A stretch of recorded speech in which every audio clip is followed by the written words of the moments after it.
Ну, 2 недели. Ну и кому мне теперь звонить? Ну вот, из-за этой ерунды. Колонка-то на 85 центов намерена.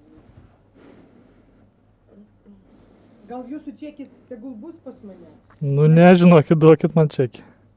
Tai aš jūsų čekių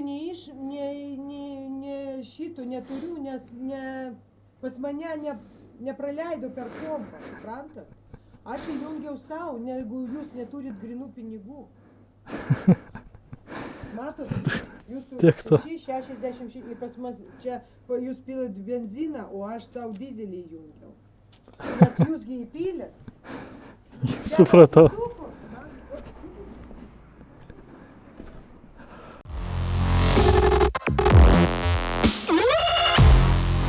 You are over the speed limit. Dar taip nebuvo. Įsivaizduokit, atvažiavau į kolonėlę, užsipyliau kūro. Nueinu susimokėti, sako, jūs pirmą užsipylėt už 85 centus, o paskui tik tai va, už 6,6. Sakau, nepyliau, nes nebėgau, už tai pasačiau atgal ir vėl įsipyliau. Ir vėl tarsi pradėjau pilti iš naujo, nes, tiesiog nebėgo prieš tai kuras.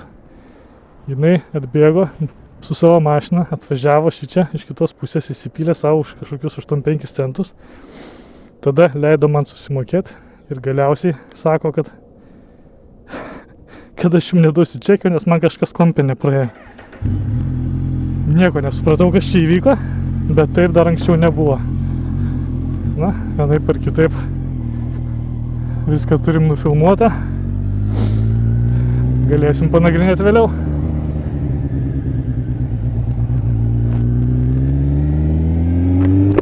O dabar važiuojame į atidarymą.